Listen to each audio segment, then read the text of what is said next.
Hello students, welcome to CRP academy. CRP একাডেমিতে তোমাদের সকলকে স্বাগত এবং প্রত্যেককে গুড মর্নিং। আমরা আপকামিং ডাব্লিউপি গ্রাম পঞ্চায়েত পরীক্ষাকে লক্ষ্য করে প্রত্যেকদিন সকালবেলা জিকে ক্লাসের প্র্যাকটিস করছি এবং আজকে আমরা 19 নম্বর প্র্যাকটিস সেট করবো। বহু কমন যোগ্য প্রশ্ন তো থাকছে এবং তোমরা বিগত কয়েকদিন ধরেই বলছিলে যে নতুন প্রশ্ন নিয়ে আসার জন্য। তো আজকের যে প্রশ্নপত্র রয়েছে খুবই স্ট্যান্ডার্ড এবং হাই লেভেলের প্রশ্নপত্র রেখেছে এবং সবগুলোই, তার মধ্যে কিছু প্রশ্ন চিরাচরিত রয়েছে কিন্তু নতুন প্রশ্ন রেখেছি। তো পরীক্ষার সেরা প্রস্তুতি এবং গাইডেন্স তোমরা সিআরপি একাডেমির তত্ত্বাবধানে পাচ্ছ। চ্যানেলে নতুন হয়ে থাকলে চ্যানেলকে সাবস্ক্রাইব করো, পাশের বেল আইকনটা প্রেস রাখো, সাথে টেলিগ্রামে যুক্ত হয়ে যাও।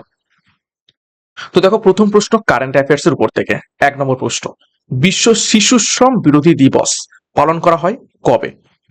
প্রত্যেকটি প্রশ্ন চলাকালীন চেষ্টা করো নিজেরাই সঠিক উত্তরগুলো করার এবং আমার উত্তরের সাথে মেলাতে থাকো, তোমাদের উত্তরগুলো মিলছে কি, প্র্যাকটিসটা হয়ে যাবে। তো বিশ্ব শিশু শ্রম বিরোধী দিবস পালন করা হয়ে থাকে অপশন এ 12ই জুন। এবং এবছরের থিম কি ছিল? দেখো, red card to child labour, fair play for children, decent work for adults. এটা ছিল এই বছর বিশ্ব শিশু শ্রম বিরোধী দিবসের কি থিম। 2 নম্বর প্রশ্ন, defence research and development organisation অর্থাৎ ডিআরডিও এর চেয়ারম্যান হিসাবে অতিরিক্ত দায়িত্ব গ্রহণ করলেন নিচের কোনজন?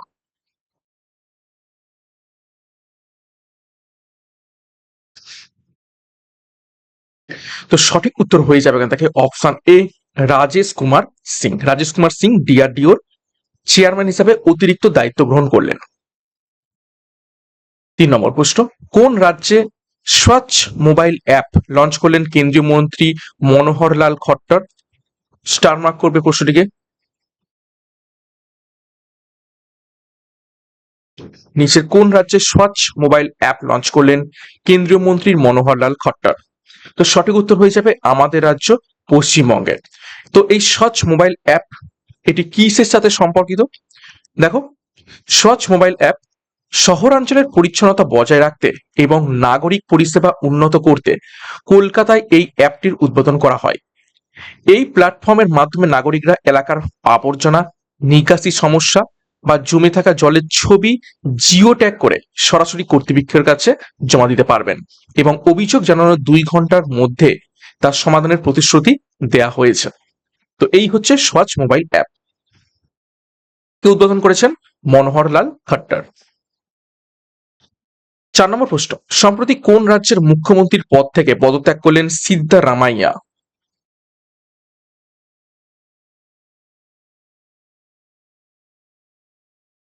কোন রাজ্যের মুখ্যমন্ত্রীর পদ থেকে পদত্যাগ করলেন সিদ্ধারামাইয়া? সঠিক উত্তর হয়ে যাবে অপশন বি কর্ণাটক।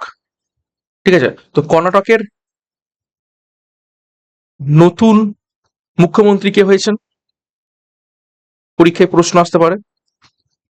নতুন মুখ্যমন্ত্রী হয়েছেন ডি কে শিবকুমার।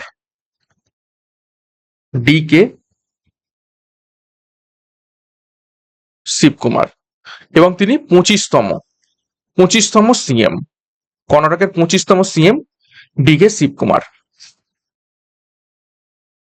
দেখো, 5 নম্বর প্রশ্ন, ভারতীয় সংবিধানের মৌলিক কাঠামো অর্থাৎ বেসিক স্ট্রাকচারের মূল ধারণাটি সুপ্রিম কোর্ট কোন ঐতিহাসিক মামলায় প্রদান করেছিলেন?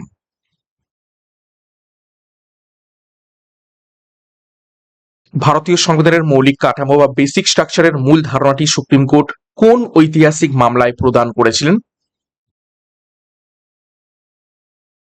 সঠিক উত্তর হবে অপশন বি কেশবানন্দ ভারতী মামলা 1973 সালে। দেখো ডিটেলসে, আদালত রায় দেয় যে, অর্থাৎ এই কেশবানন্দ ভারতী মামলা 1973 সালে আদালত কি রায় দেয়?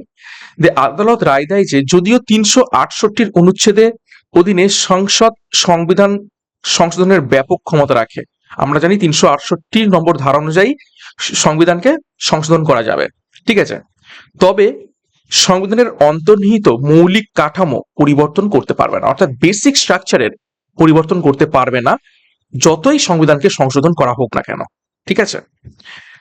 তারপর দেখো গোলকনাথ মামলা, যেটা 1967 সালে হয়েছিল। আগে বিতর্কিতভাবে রায় দেওয়া হয়েছিল 1967 সালে যে সংসদ মৌলিক অধিকার একেবারেই সংশোধন করতে পারবে না, কিন্তু পরবর্তীকালে মৌলিক অধিকারও সংশোধন করতে পারবে, এটাই রায় দেয় এই কেশবানন্দ ভারতী 1973 সালে, কিন্তু বলে দেয় যে মৌলিক কাঠামো পরিবর্তন করতে পারবে না। তারপর দেখো মিনার্ভা মিলস মামলা, যেটা 1980 সালে হয়েছিল। মৌলিক কাঠামোর তালিকায় বিচার বিভাগীয় পর্যালোচনা অর্থাৎ জুডিশিয়ারি রিভিউ যোগ করে এই মতবাদকে আরো শক্তিশালী করে দেয়। আর এসআর বোম্বাই মামলা, যেটা 1994 সালে হয়েছিল, ধর্মনিরপেক্ষতা এবং যুক্তরাষ্ট্রীয় কাঠামোকে সংশোধন অযোগ্য মৌলিক বৈশিষ্ট্য হিসেবে দৃঢ়ভাবে প্রতিষ্ঠিত করে। ওকে, নেক্সট গুরুত্বপূর্ণ ঘোষণা, আপকামিং পুলিশ কনস্টেবল পরীক্ষাকে লক্ষ্য করে মিশন খাকি পুলিশ ব্যাচ এবং পুলিশ সাব ইন্সপেক্টর পরীক্ষাকে লক্ষ্য করে ডবল স্টার গোল্ডেন ব্যাচ। এর সাথে সামনেই আসতে চলেছে তোমাদের 11,154 বেশি শূন্য পদে পঞ্চায়েত পরীক্ষার বিজ্ঞপ্তি। তো এই পঞ্চায়েত পরীক্ষাকে লক্ষ্য করে পঞ্চায়েত ব্যাচ কোর্সও লঞ্চ করা হয়েছে। তো যোগাযোগ করো 9647553612 নাম্বারে, যার যে ব্যাচ কোর্সের প্রয়োজন রয়েছে সেই অনুযায়ী যোগাযোগ করে আমাদের এই ব্যাচ কোর্সে যুক্ত হয়ে যাও পরীক্ষার সেরা প্রস্তুতি নেওয়ার জন্য। বিস্তারিত ডেসক্রিপশন বক্সে রয়েছে, সেখান থেকে এখনই যুক্ত হয়ে যাও। নেক্সট দেখো 6 নম্বর প্রশ্ন, হাইড্রোজেনের কোন নির্দিষ্ট আইসোটোপটি প্রকৃতিগতভাবে তেজস্ক্রিয় রেডিও অ্যাক্টিভ?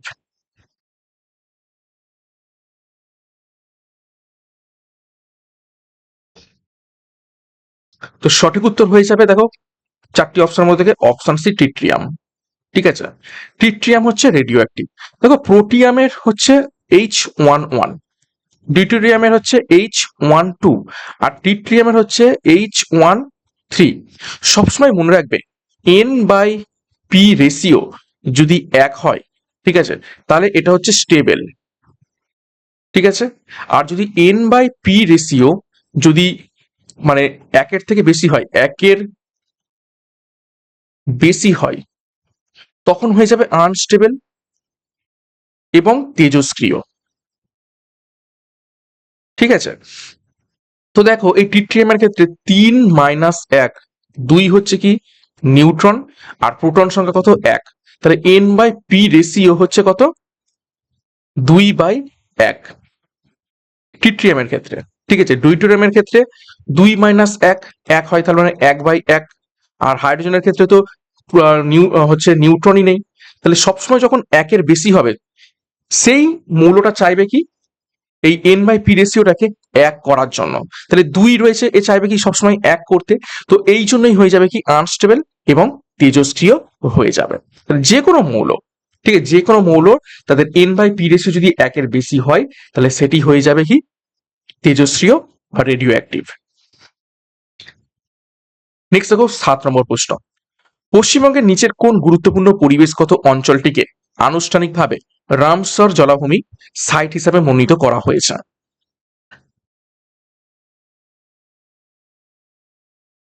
খুব ইম্পর্টেন্ট প্রশ্ন। সঠিক উত্তর হয়ে যাবে অপশন বি, পূর্ব কলকাতা জলাভূমি। এবং কত সালে এটিকে মনোনীত করা হয়? 2002 সালে। এবং মনে রাখবে এটি হচ্ছে পশ্চিমবঙ্গের প্রথম রামসার সাইট, পশ্চিমবঙ্গের প্রথম রামসার সাইট। ঠিক আছে, আর একটা রামসার সাইট আমাদের হচ্ছে কি রাজ্যেই রয়েছে, সেটি হচ্ছে কি সুন্দরবন। ঠিক আছে, 2019 সালে সুন্দরবনও কি রামসার সাইট তকমা পায়। এখান থেকে মনে রাখবে রামসার কনভেনশন, রামসার কনভেনশন এটা কোথায় হয়েছিল? এটা হয়েছিল 1971 সালে ইরানের রামসার শহরে। এবং এই যে কনভেনশন, এটা কিসের সাথে সম্পর্কিত? জলাভূমি। ঠিক আছে, জলাভূমির সাথে সম্পর্কিত রয়েছে এই রামসার ওয়েটল্যান্ডস। ওকে, নেক্সট দেখো 8 নম্বর প্রশ্ন, ভারতে রাজ্য আইনসভা দুটি অধিবেশনের মধ্যে সর্বোচ্চ কতটা সময়ের ব্যবধান অনুমোদিত?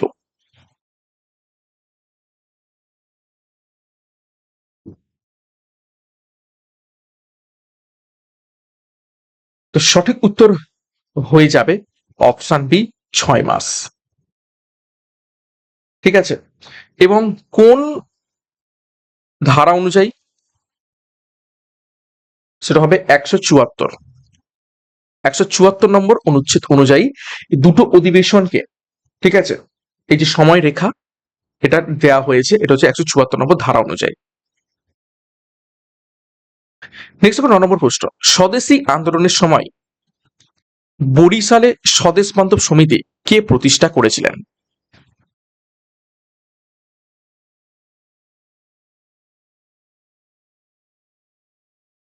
চারজন ব্যক্তির নাম রয়েছে। সঠিক উত্তর হয়ে যাবে অপশন সি, অশ্বিনী কুমার দত্ত। কত সালে? 1905 সালে। দেখো ডিটেলসে, দেখো দেশীয় পণ্যের ব্যবহার প্রচার এবং বিদেশি পণ্য বর্জনের উদ্দেশ্যে 1905 সালে এই সমিতি প্রতিষ্ঠিত হয়। হিন্দুদের পাশাপাশি স্থানীয় মুসলিম কৃষকদের একত্রিত করার ক্ষেত্রে এই সংগঠনটি অত্যন্ত সফল হয়েছিল, যা সেই আন্দোলনের সময় একটি বিরল ঘটনা ছিল। তার অপরিসীম জনপ্রিয়তা এবং নেতৃত্বের কারণে অশ্বিনী কুমার দত্তকে ভালোবেসে বরিশালের মুকুটহীন রাজা বলা হতো। ঠিক আছে, বরিশালের মুকুটহীন রাজা কাকে বলা হতো? অশ্বিনী কুমার দত্তকে। আর বাংলার মুকুটহীন রাজা কাকে বলা হতো? সুরেন্দ্রনাথ বন্দ্যোপাধ্যায়কে। গুলিয়ে ফেলবে না, এই দুটো কিন্তু তফাৎ রয়েছে। তারপর দেখো পুলিন বিহারী দাস, তিনি ঢাকা অনুশীলন সমিতি নামে আরেকটি প্রধান বিপ্লবী দল প্রতিষ্ঠার দায়িত্বে ছিলেন। 10 নম্বর প্রশ্ন।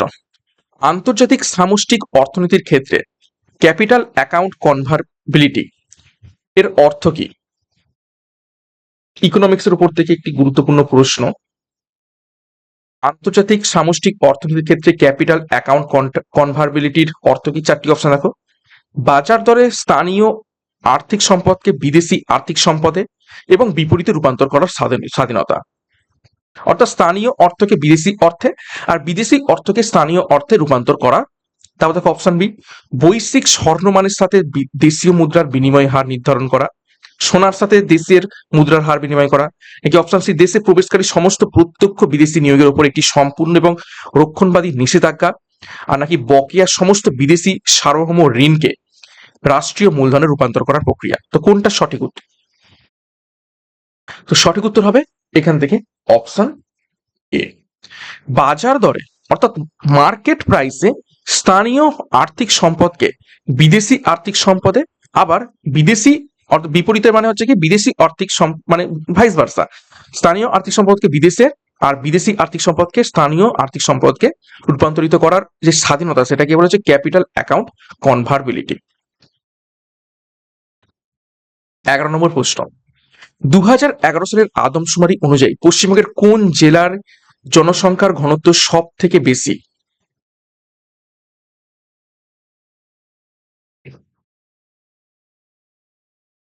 কোন জেলার জনসংখ্যার ঘনত্ব অর্থাৎ পপুলেশন ডেন্সিটি, পপুলেশন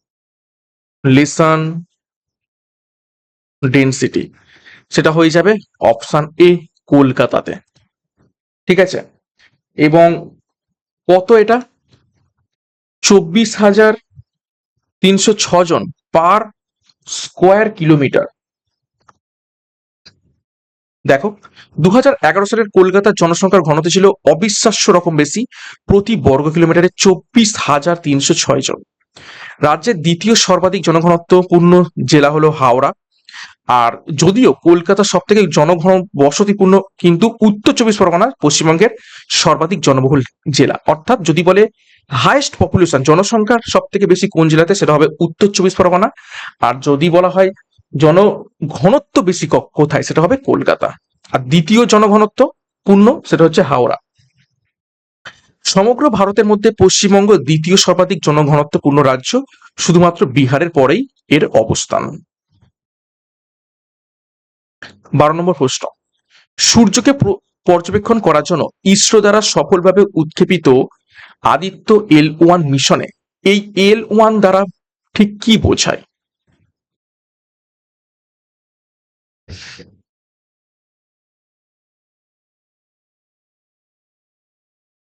সঠিক উত্তর হয়ে যাবে অপশন বি, ল্যাগ্রাঞ্জ পয়েন্ট। ঠিক আছে, ল্যাগ্রাঞ্জ পয়েন্টকে নির্দিষ্ট করতেই এই L1 বোঝানো হচ্ছে, এবং ল্যাগ্রাঞ্জ পয়েন্ট হলো মহাকাশের একটি নির্দিষ্ট অবস্থান যেখানে দুটি বৃহৎ মহাজাগতিক বস্তুর মহাকর্ষীয় টান একটি ছোট বস্তুর তাদের সাথে প্রদক্ষিণ করার জন্য প্রয়োজনীয় কেন্দ্রাভিমুখ বলের ঠিক সমান হয়। অর্থাৎ ধরো এইখানে সূর্য রয়েছে, আর ধরো এইখানে পৃথিবী রয়েছে, তাহলে সূর্য টানছে আবার পৃথিবী টানছে, তাহলে আমি এই স্যাটেলাইটটাকে, আদিত্য L1, এই স্যাটেলাইটটাকে এমন একটা জায়গায় মাঝখানে রাখবো যাতে এই স্যাটেলাইটটাকে পৃথিবীও টানে আর সূর্যও টানে। তো এই দুদিকে টানার ফলে একটা কি তৈরি হবে, একটা নিউট্রাল স্পেস তৈরি হবে এর চারদিকে, এবং যাতে এই স্পেসেই মানে এই কক্ষপথেই ঠিকভাবে ঘুরতে পারে সূর্যকে প্রদক্ষিণ করে, সূর্যকে অবজার্ভ করার জন্য। এটাই হচ্ছে ল্যাগ্রাঞ্জ পয়েন্ট, এবং এই পয়েন্টটাকে কি বলা হচ্ছে, ল্যাগ্রাঞ্জ পয়েন্ট। নেক্সট দেখো 13 নম্বর প্রশ্ন, নিচের কোন শিলালিপিতে অশোকের বৌদ্ধ ধর্মের দীক্ষা গ্রহণ এবং লুম্বিনী কানন পরিদর্শনের কথা স্পষ্টভাবে উল্লেখ আছে?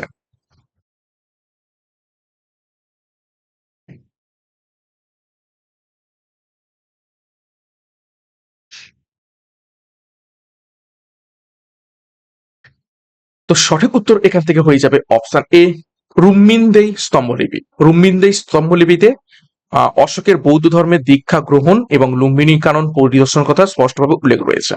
কিছুটা ভাবরু শিলালিপিতেও এটা আমরা পেয়ে থাকি, ঠিক আছে।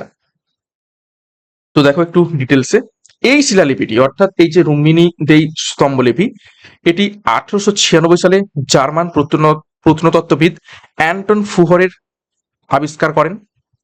এটি লুম্বিনী স্তম্ভলিপিও নামেও পরিচিত রয়েছে। এই লিপিতে বলা হয় যে বুদ্ধের জন্মস্থান হওয়ায় লুম্বিনী গ্রামকে বলি, বলি হচ্ছে একটা ধর্মীয় কর তৎকালীন সময়ে, তো সেই কর থেকে অব্যাহতি দেওয়া হয়েছিল, এবং অশোক এই গ্রামের জন্য কৃষিকর, অর্থাৎ কৃষিকর তৎকালীন নাম ছিল ভাগ, এটা কমিয়ে উৎপাদিত ফসলের 1/8 করেছিলেন। তারপর দেখো মাস্কি শিলালিপি, যেটা অপশন বিতে ছিল।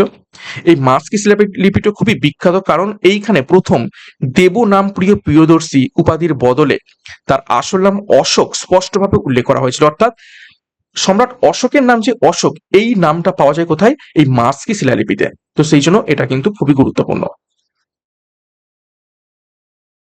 নেক্সট দেখো 14 নম্বর প্রশ্ন, ভারতের আর্থিক নীতির অর্থাৎ মনিটারি পলিসির প্রেক্ষাপটে মার্জিনাল স্ট্যান্ডিং ফেসিলিটি বা MSF শব্দটি দ্বারা কি বোঝায়?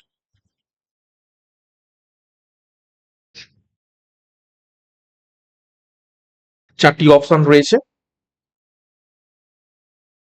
দেখো, যে হারে আরবিআই বাণিজ্যিক ব্যাংকগুলিকে দীর্ঘমেয়াদী ঋণ দেয় সেটি, নাকি অপশন বি, অনুমোদিত সরকারি সিকিউরিটির বিপরীতে ব্যাংকগুলি যে দণ্ডে আরবিআই থেকে রাতারাতি তহবিল ধার করে সেটি, নাকি ব্যাংকগুলিকে আরবিআই এর কাছে সরাসরি যে ন্যূনতম নগদ রিজার্ভ রাখতে হয় সেটি, নাকি যে হারে বাণিজ্যিক ব্যাংকগুলি তাদের অতিরিক্ত দৈনিক তারল্য বা লিকুইডিটি আরবিআই এর কাছে জমা রাখে সেটি।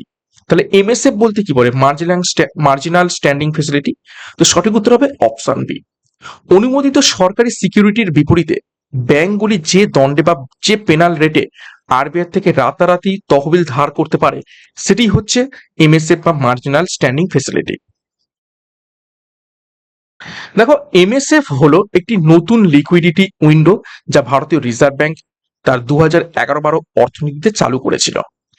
এটি ভারতীয় ব্যাংকিং ব্যবস্থায় অপ্রত্যাশিত তারল্য সংকটের বিরুদ্ধে একটি জরুরি নিরাপত্তা ভাল্ব বা সেফটি ভাল্ব হিসেবে কাজ করে। যেহেতু এটি একটি জরুরি পেনাল রেট, তাই MSF রেট সর্বদা সাধারণ রেপো রেটের চেয়ে বেশি রাখা হয়ে থাকে। তারপর দেখো, MSF উইন্ডোর অধীনে ব্যাংকগুলিকে তাদের net demand and time liabilities একটি নির্দিষ্ট শতাংশ পর্যন্ত তহবিল ধার করার অনুমতি দেওয়া হয়। আর রিভার্স রেপো রেট হলো বিপরীত পদ্ধতি, অর্থাৎ যা ব্যবহার করা হয় যখন ব্যাংকগুলি তাদের অতিরিক্ত তারল্য কেন্দ্রীয় ব্যাংকের কাছে জমা রাখতে চায়। নেক্সট দেখো 15 নম্বর প্রশ্ন, মন্দির নির্মাণের পঞ্চায়তন শৈলীর স্থাপত্য নকশা গাণিতিক এবং কাঠামোগতভাবে নিচের কোনটির দ্বারা সব থেকে ভালোভাবে উদাহরণকৃত হয়েছে? কোন মন্দির দ্বারা?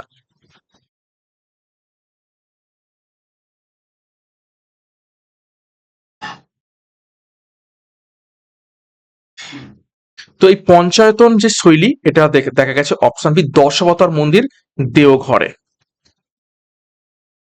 দেখো, পঞ্চায়তন শৈলীর পরিকাঠামোগত একটি মূল কেন্দ্রীয় মন্দির থাকে, যা প্রতিসমভাবে কোণে 4টি ছোট সহযোগী মন্দির দ্বারা বেষ্টিত থাকে, এবং দশাবতার মন্দিরটি গুপ্ত যুগে নির্মিত হয়েছিল, যা এই শৈলীর গভীর প্রতীক।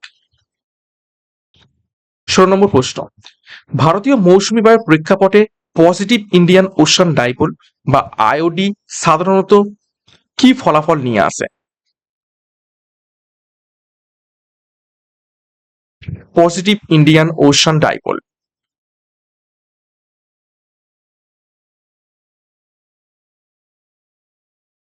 সঠিক উত্তর হয়ে যাবে অপশন সি, মধ্য এবং পশ্চিম ভারতে মৌসুমী বৃষ্টির পরিমাণ বৃদ্ধি ঘটায় এই পজিটিভ ইন্ডিয়ান ওশান ডাইপোল। দেখো ডিটেলসে, পজিটিভ আইওডির বৈশিষ্ট্য হলো ক্রান্তীয় পূর্ব ভারত মহাসাগরে স্বাভাবিক স্বাভাবিকের চেয়ে শীতল জল এবং পশ্চিম ভারত মহাসাগরে উষ্ণ জল। এটি সাধারণত একটি পাল্টা ওজন হিসাবে কাজ করে, যা প্রায়শই ভারতীয় মৌসুমী বায়ুর উপর এলনিনোর খরা সৃষ্টিকারীর নেতিবাচক প্রভাবকে প্রশমিত করে। অর্থাৎ এখন বর্তমানে এলনিনো চলছে, যদি এলনিনো চলে থাকে তখন এই পজিটিভ আয়োডি এটা কিন্তু যে খরা যে তৈরি হতো সেটাকে কিন্তু দমিয়ে দেয়, অর্থাৎ একটা নেতিবাচক প্রভাবকে প্রশমিত করে দেয়। আর বিপরীতে একটি নেগেটিভ আয়োডি সাধারণত ভারতীয় উপমহাদেশে গড়ের চেয়ে কম বৃষ্টিপাত নিয়ে আসে। অর্থাৎ বলতে পারো পজিটিভ আয়োডি অ্যাকচুয়ালি ভালো আমাদের দেশের জন্য, কেননা বৃষ্টিপাতটা ঠিকঠাক ভাবে হয়। তারপর দেখো, এর চক্রাকার প্রকৃতি এবং প্রভাবের কারণে আবহাওয়াবিদরা কখনো কখনো আয়োডিকে ইন্ডিয়ান নিনো বলেও উল্লেখ করেছে। ঠিক আছে, তারপর দেখো, ডাইপোল মোড ইন্ডেক্স বা ডিএমআই নামক একটি সূচক ব্যবহার করা হয় আয়োডির তীব্রতা পরিমাপ করার ক্ষেত্রে। নেক্সট দেখো 17 নম্বর প্রশ্ন, দলত্যাগ বিরোধী আইনের অধীনে সদস্যদের অযোগ্যতা সংক্রান্ত প্রশ্নের চূড়ান্ত সিদ্ধান্ত কে গ্রহণ করে?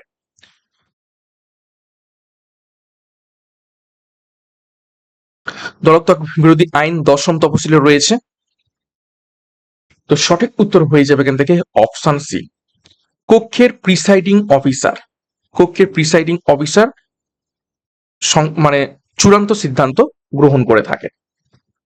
দেখো ডিটেলসে, রাজনৈতিক ঘোড়া কেনাবেচা রোধ করতে, অর্থাৎ এই নেতা মন্ত্রীদের কেনাবেচা, ঠিক আছে, এই দল থেকে ওই দলে চলে যাচ্ছে, এইরকম জিনিসটা রোধ করতে 1985 সালে 52তম সংবিধান সংশোধনী আইনের মাধ্যমে সংবিধানের 10ম তফসিলে দলত্যাগ বিরোধী আইন যুক্ত করা হয়। তারপর দেখো, 91তম সংশোধনী আইন 2003 সালে হয়েছিল। এখানে বলা হচ্ছে কোন দলের 1/3 বিভাজন বা স্প্লিটের ক্ষেত্রে অযোগ্যতা থেকে অবৈধের নিয়মটি বাতিল করে আইনটিকে আরো শক্তিশালী করে। অর্থাৎ দলত্যাগ বিরোধী আইন তখনই কার্যকর হবে যদি 1/3 দলের থেকে কম হয়। অর্থাৎ ধরো একটা দলে 10 জন রয়েছে, ঠিক আছে, সেখান থেকে 5 জন বেরিয়ে চলে গেল, তাহলে কিন্তু এই দলত্যাগ বিরোধী আইন আর প্রযোজ্য হবে না। কেন? এই 5 জনটা হচ্ছে 10-এর 1/3 থেকে বেশি। যদি ধরো এখান থেকে 10 জনের মধ্যে 2 জন বেরিয়ে গেল, তখন এই 2 জনের উপর কিন্তু এই দলত্যাগ বিরোধী আইন কার্যকর হবে। ওকে, দেখো, তারপর প্রিসাইডিং অফিসার সিদ্ধান্ত নেন 1992 সালের কিয়াতো হলোহান, ঠিক আছে, সুপ্রিম কোর্টের রায় এই সিদ্ধান্তকে বিচার বিভাগীয় পর্যালোচনার অধীনস্থ করেছে। ঠিক আছে, তো প্রিসাইডিং অফিসার বা স্পিকার বা চেয়ারম্যান সিদ্ধান্ত নিতে পারেন যে কার ওপর দলত্যাগ বিরোধী আইন প্রয়োগ করা যাবে, কিন্তু সেটাও কিন্তু সুপ্রিম কোর্টের যাওয়া যেতে পারে বিচার বিভাগীয় পর্যালোচনার জন্য। আচ্ছা, এগুলো না দেখলেও চলবে। নেক্সট দেখো 18 নম্বর প্রশ্ন, নিচের কোন কোষীয় অঙ্গাণুকে শক্তিশালী হাইড্রোলাইটিক এনজাইমের উপস্থিতির কারণে সার্বজনীনভাবে কোষের আত্মঘাতী থলি বা সুইসাইডাল ব্যাগ বলা হয়ে থাকে? খুব ইম্পর্টেন্ট প্রশ্ন।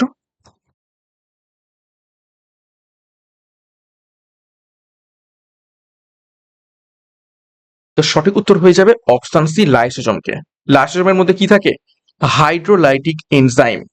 ঠিক আছে, হাইড্রোলাইটিক এনজাইম থেকে থাকে এই লাইসোজোমের মধ্যে, এবং সেই জন্য একে কি বলা থাকে? আত্মঘাতী থলি। যখন কোনো কোষ খুব মারাত্মকভাবে ক্ষতিগ্রস্ত হয়, ঠিক আছে, তখন এই লাইসোজোমটা ফেটে যায় এই হাইড্রোলাইটিক এনজাইমের ফলে। ফেটে গিয়ে সেই কোষটাকে কি করে ফেলে? সেই কোষটাকে হজম করে ফেলে। ঠিক আছে, এটাকে বলে অটোলাইটিক মানে প্রক্রিয়া। ঠিক আছে, অটোলাইটিক প্রক্রিয়া।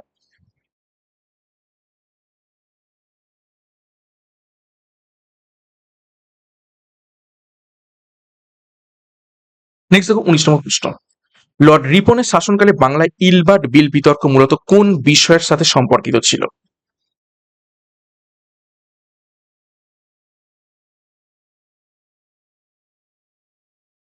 সঠিক উত্তর হবে অপশন বি, ভারতীয় বিচারকদের ইউরোপীয় অপরাধীদের বিচার করার অধিকার প্রদান। অর্থাৎ ভারতীয় বিচারকরাও ইউরোপীয় ক্রিমিনালদের বিচার করতে পারবে, এটাই ছিল ইলবার্ট বিল, এবং সেই নিয়ে প্রচুর বিতর্ক হয়েছিল। কে এনেছিলেন? লর্ড রিপন। দেখো ডিটেলসে, ভাইসরয়ের কার্যনির্বাহী পরিষদের আইনি সদস্য স্যার কোর্টনে ইলবার্ট 1883 সালে বিলটি পেশ করেছিলেন। এটি ভারতীয় ইউরোপীয় চা বাগান মালিক এবং সম্প্রদায়ের কাছে চরম বর্ণবাদী প্রতিক্রিয়ার সম্মুখীন হয়, যা ঐতিহাসিকভাবে শ্বেতাঙ্গ বিদ্রোহ বা হোয়াইট মিউটিনি নামে পরিচিত। কেননা শ্বেতাঙ্গরা বা ব্রিটিশরা নিজেদের খুব সুপ্রিয়র মনে করতো, তারা ভাবতো যে ভারতীয়রা আমাদের বিচার করবে, এত ক্ষমতা। তো এই জন্য তারা বিদ্রোহ করেছিল। প্রবল চাপের কারণে বিলটি অনেকাংশে শিথিল করা হয়। ঠিক আছে, যেখানে ইউরোপীয়দের এমন একটি জুরি দাবি করার অধিকার দেওয়া হয় যারা অন্তত অর্ধেক সদস্য ইউরোপীয় বা আমেরিকান হবে। এই ধাক্কা সত্ত্বেও লর্ড রিপনকে ভারতের স্থানীয় স্বায়ত্তশাসনের জনক অর্থাৎ father of local self government হিসাবে ইতিবাচকভাবে স্মরণ করা হয়। খুব ইম্পর্টেন্ট, লর্ড রিপন অ্যাকচুয়ালি মানে ভালো ভালো কিছু কাজ করেছিলেন। 20 নম্বর প্রশ্ন। কোন কমিটি ভারতের ন্যূনতম পুষ্টি বা ক্যালোরি প্রয়োজনীয়তার উপর ভিত্তি করে দারিদ্র্য রেখার বাস্কেট বা প্রভার্টি লাইন বাস্কেটের ধারণা সুপারিশ করেছিল?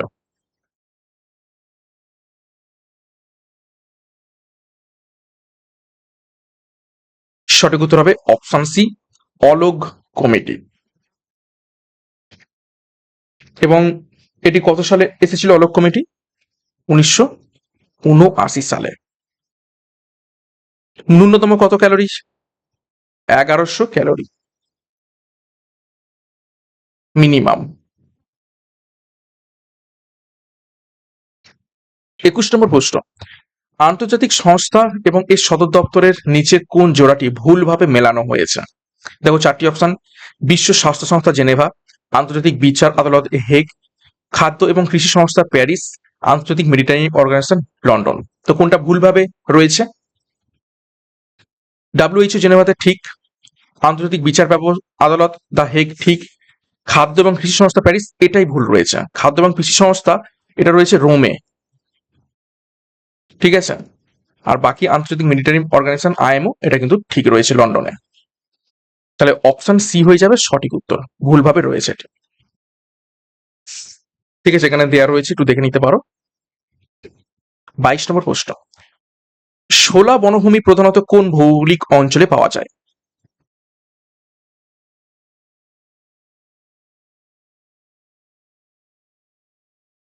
সঠিক উত্তর হয়ে যাবে অপশন বি, পশ্চিমঘাটের উচ্চতর উপত্যকা অঞ্চলে শোলা বনভূমি পাওয়া যায়। দেখো এগুলো মূলত দক্ষিণ ভারতের নীলগিরি, আন্নামালাই, পালানি পাহাড়ে সাধারণত 2000 মিটারের বেশি উচ্চতায় এই শোলা গাছ পাওয়া যায়। বিপন্ন নীলগিরি তাহার হলো একটি ফ্ল্যাগশিপ খ্রিস্টান প্রজাতি, যা একচেটিয়াভাবে এই শোলা তৃণভূমি বাস্তুতন্ত্রে পাওয়া যায়।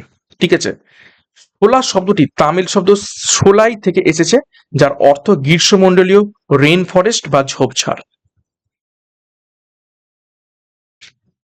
23 নম্বর প্রশ্ন। মোহলান বেস মডেল, যা দ্রুত শিল্পায়ন এবং ভারী মূলধনী পণ্যের উপর ব্যাপকভাবে জোর দিয়েছিল, সেটি কোন পঞ্চবার্ষিকী পরিকল্পনায় গৃহীত হয়েছিল?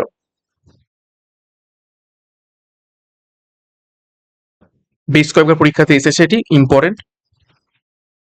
তো সঠিক উত্তর হয়ে যাবে অপশন বি, দ্বিতীয় পঞ্চবার্ষিকী পরিকল্পনা। দেখো ডিটেলসে, দ্বিতীয় পঞ্চবার্ষিকী পরিকল্পনা স্বাধীনতার পরবর্তী উন্নয়নমূলক সময়ের 1956 থেকে 61 সাল পর্যন্ত বিস্তৃত ছিল। এর ধারণা দিয়েছিলেন বিখ্যাত ভারতীয় পরিসংখ্যানবিদ এবং আইএসআই তার প্রতিষ্ঠাতা পিসি মোহলানবিস। দেখো ভিলাই, দুর্গাপুর, রাউরকেল্লা বিশাল ইস্পাত কারখানা সহ গুরুত্বপূর্ণ ভারী শিল্পগুলি এই গুরুত্বপূর্ণ পর্যায়ে প্রতিষ্ঠিত হয়েছিল। বিপরীতে প্রথম পরিকল্পনাটা, অর্থাৎ যেটা হয়েছিল কত 1951 থেকে 56, প্রথম পঞ্চবার্ষিকী পরিকল্পনা, সেটা হ্যারোড টমার মডেলের উপর ভিত্তি করে তৈরি হয়েছিল, যা সম্পূর্ণভাবে কৃষি এবং সেচের উপর দৃষ্টি নিবদ্ধ করেছিল। 24 নম্বর প্রশ্ন, বাংলায় তেভাগা আন্দোলন যেটা 1946-47 সালে হয়েছিল মূলত কি উদ্দেশ্যে পরিচালিত হয়েছিল?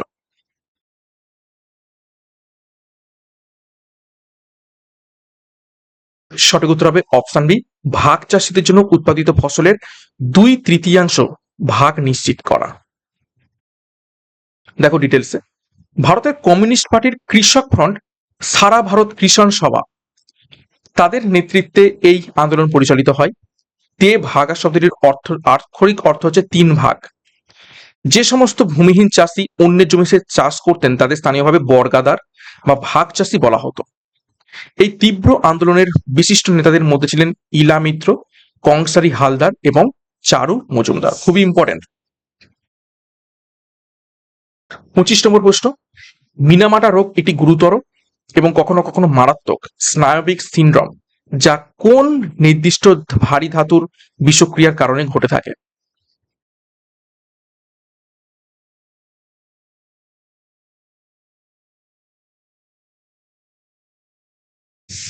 তো সঠিক উত্তর হয়ে যাবে অপশন সি, পারদের জন্য হয়ে থাকে। দেখো এই ধ্বংসাত্মক রোগটি 1956 সালে জাপানের কুমামোটো প্রিফেকচারের মিনামাটা শহরে চিকিৎসাগতভাবে চিহ্নিত করা হয়েছিল। এর মূল কারণ ছিল স্থানীয় চিশো কর্পোরেশনের রাসায়নিক কারখানা থেকে শিল্প বর্জ্য জলের মাধ্যমে উপসাগরে অবিচ্ছিন্নভাবে মিথাইল মার্কারি ফেলা। এই মিথাইল মার্কারির মধ্যে কি রয়েছে? মার্কারি, এবং সেটাই ছিল মিনামাটা রোগের প্রধান কারণ। সিমিলারলি ইটাই ইটাই রোগ, এটি আর একটা রোগ যেটা হচ্ছে ক্যাডমিয়াম দূষণের ফলে ঘটে থাকে, এটাও জাপানেই দেখা গিয়েছিল। 26 নম্বর প্রশ্ন, কেন্দ্রীয় কেন্দ্রীয় সরকার আনুষ্ঠানিকভাবে কি পরীক্ষা এবং পর্যালোচনা করার জন্য সরকারিয়া কমিশন গঠন করেছিল? খুব ইম্পর্টেন্ট।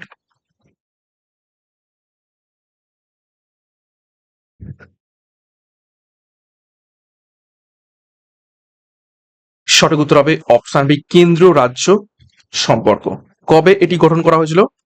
1983 সালে। দেখো, বৃহত্তর রাজ্যের স্বায়ত্তশাসনের ক্রমবর্ধমান দাবিতে 1983 সালের এই কমিশন নিযুক্ত করা হয়েছিল। এর নেতৃত্বে ছিলেন বিচারপতি আর এস সরকারিয়া, যিনি সুপ্রিম কোর্টের একজন অত্যন্ত সম্মানীয় অবসরপ্রাপ্ত বিচারপতি ছিলেন। এবং এর অন্যতম সুপারিশ কি ছিল? 263 নম্বর ধারা অনুচ্ছেদের অধীনে একটি স্থায়ী আন্তঃরাজ্য পরিষদ বা ইন্টার স্টেট কাউন্সিল স্থাপন করা। ঠিক আছে, এবং 1990 সালে এটা করা হয়েছিল। 27 নম্বর প্রশ্ন, পশ্চিমবঙ্গের নিচের কোন নদীর উৎপত্তি ছোটনাগপুর মালভূমি থেকে হয়নি?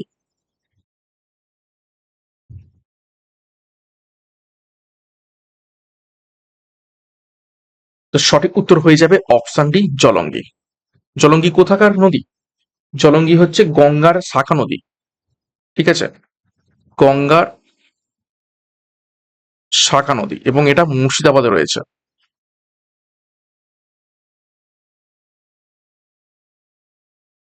দেখো, জলঙ্গি হলো গঙ্গার একটি শাখা নদী যার উৎপত্তি পশ্চিমবঙ্গের মুর্শিদাবাদ জেলায়। এটি দক্ষিণ দিকে প্রবাহিত হয়ে নবদ্বীপ শহরের কাছে ভাগীরথী নদীর সাথে মিলিত হয়েছে। ঠিক আছে, ডিভিসি গঠনের আগে ধ্বংসাত্মক এবং অপ্রত্যাশিত বন্যার কারণে দামোদর নদ ঐতিহাসিকভাবে বাংলার দুঃখ নামে পরিচিত ছিল। এগুলো একটু দেখে নেবে। এবং সুবর্ণরেখা নদী তার নিম্ন প্রবাহে পশ্চিমবঙ্গ এবং উড়িষ্যার মধ্যে একটি প্রাকৃতিক সীমানা তৈরি করেছে। কংসাবতী নদীতে পাশে যাকে কাঁসাই বলা হয়। মুকুটমণিপুর বাঁধ অবস্থিত, যা ভারতের দ্বিতীয় বৃহত্তম মাটির বাঁধ। 28, অভ্যন্তরীণ পূর্ণ প্রতিফলন বা টোটাল ইন্টারনাল রিফ্লেকশনের জন্য জটিল আলোকীয় ঘটনাটি নিচের কোনটির কার্যকারিতার অন্তর্নিহিত নীতি? অর্থাৎ অভ্যন্তরীণ পূর্ণ প্রতিফলন আমরা নিচের কোনটির মধ্যে ব্যবহারিক রূপ দেখতে পাই? সঠিক উত্তর হবে অপশন বি, অপটিক্যাল ফাইবার। এছাড়া আর কোথায় দেখতে পাই? মরুভূমিতে মরীচিকা।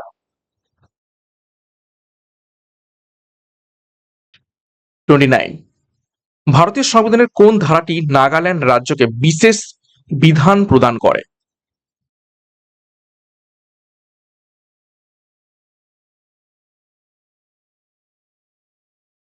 সঠিক উত্তর হবে অপশন এ, 371 এ ধারা। 371 ধারা। দেখো ডিটেলসে, নাগা জনগণের ধর্মীয় সামাজিক রীতিনীতি এবং প্রথাগত আইন রক্ষার জন্য সংবিধানে 371 ধারা যুক্ত করা হয়েছিল। 371 ধারাটি নির্দিষ্টভাবে আসাম রাজ্যের জন্য বিশেষ বিধান ধারণ করে। 371 ধারাটি মণিপুর রাজ্যের বিশেষ করে পাহাড়ি অঞ্চলগুলির জন্য বিশেষ বিধানের সাথে সম্পর্কিত এবং 371 ধারাটি সিকিম রাজ্যকে ভারতের অন্তর্ভুক্ত করতে বিশেষ বিধান প্রদান করতে চালু করা হয়েছিল। সিকিম রাজ্যটা কবে অন্তর্ভুক্ত হয়? 1975 সালে। পরীক্ষায় প্রশ্ন আসে 36তম সংবিধান সংশোধনী। 30 নম্বর প্রশ্ন এবং আজকের ক্লাসের শেষ প্রশ্ন দেখো, সূর্য কিরণ নামের বার্ষিক সামরিক মহড়া ভারত এবং কোন প্রতিবেশী দেশের মধ্যে একটি যৌথ দ্বিপাক্ষিক প্রশিক্ষণ মহড়া?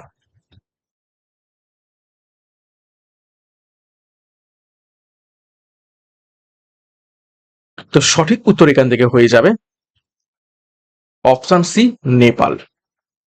ঠিক আছে, ভারত এবং নেপালের মধ্যে যে যৌথ সামরিক মহড়া সেটা হচ্ছে সূর্য কিরণ নামে পরিচিত রয়েছে। ওকে, বাংলাদেশের সাথে কি রয়েছে? সম্প্রীতি। সম্প্রীতি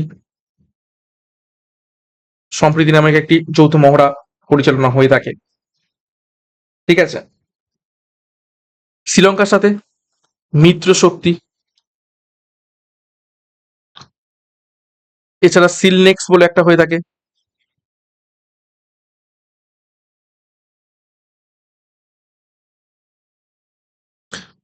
তো এই ছিল আজকের ক্লাসে গুরুত্বপূর্ণ 30টি প্রশ্ন উত্তর। খুবই স্ট্যান্ডার্ড এবং হাই লেভেল প্রশ্ন উত্তর আজকের এই ক্লাসে রেখেছিলাম তোমাদের প্রত্যেকের অনুরোধ অনুযায়ী, এবং প্রত্যেকদিন এইরকম এবার প্রশ্ন উত্তর নিয়ে আসবো, খুবই স্ট্যান্ডার্ড এবং হাই লেভেল। ওকে, তো ভালো লাগলে অবশ্যই লাইক এবং কমেন্ট করে জানাও কেমন লেগেছে আজকের এই ক্লাস, এবং আমাদের যে ব্যাচ কোর্সগুলো রয়েছে যুক্ত হয়ে যাও। পুলিশ পরীক্ষার সেরা ব্যাচ কোর্স, মিশন খাকি, কনস্টেবল পরীক্ষাকে লক্ষ্য করে এবং সাব ইন্সপেক্টর পরীক্ষাকে লক্ষ্য করে ডবল স্টার গোল্ডেন ব্যাচ, এবং পঞ্চায়েত পরীক্ষাকে লক্ষ্য করে পঞ্চায়েত ব্যাচ। তো যোগাযোগ করো 9647553612 নাম্বারে। যার যে ব্যাচ কোর্সের প্রয়োজন রয়েছে সেই অনুযায়ী যুক্ত হও পরীক্ষার সেরা প্রস্তুতি নেওয়ার জন্য। এবং সিআরপি একাডেমিতে নতুন হয়ে গেলে চ্যানেলকে সাবস্ক্রাইব করো, পাশের বেল আইকনটা প্রেস করো, সাথে টেলিগ্রামে যুক্ত হয়ে যাও। তো আজকের মতো ক্লাসটা এখানে শেষ করলাম। প্রত্যেককে all the best, thank you, by.